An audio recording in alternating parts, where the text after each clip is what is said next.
Le Seigneur soit avec vous. Et avec votre esprit. Proclamation de l'Évangile de Jésus-Christ selon saint Luc.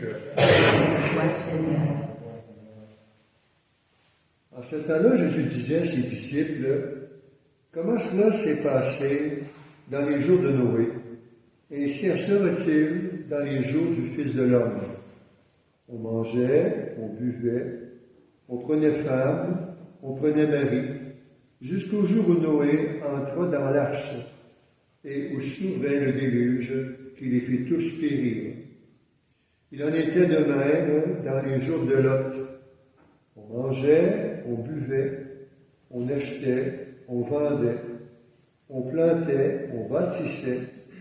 Mais le jour où Lot sortit de Sodome, du ciel tomba une pluie de feu et de soufre qui les fit tous périr. Cela se passera de la même manière le jour où le Fils de l'homme se révélera.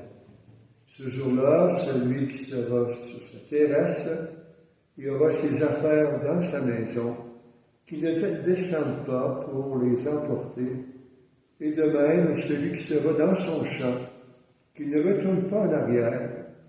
Rappelez-vous la femme de Lot, qui cherchera à conserver sa vie, la perdra, et qui la perdra, la sauvegardera. Je vous le dis, cette nuit-là, 2 personnes seront dans le même lit, l'une sera prise, l'autre laissée.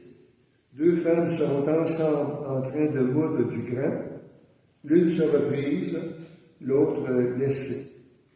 Prenant alors la parole, les disciples lui demandèrent, où donc, Seigneur?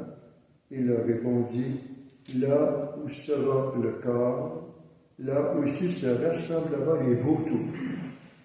Acclamons la parole de Dieu. Gloire à toi, Seigneur Jésus.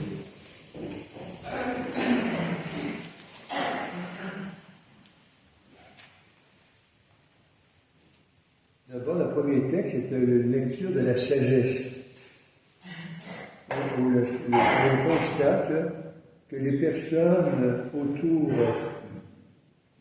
de celui qui observe, celui qui essaie de fonctionner, ne reconnaissent pas Dieu à partir de ce qu'ils voient. La beauté de la création, la bonté des œuvres, ils ne reconnaissent pas l'auteur de cette création. Il ne leur vient pas l'idée que la puissance de la création se déploie dans le monde et que tout vient de Dieu.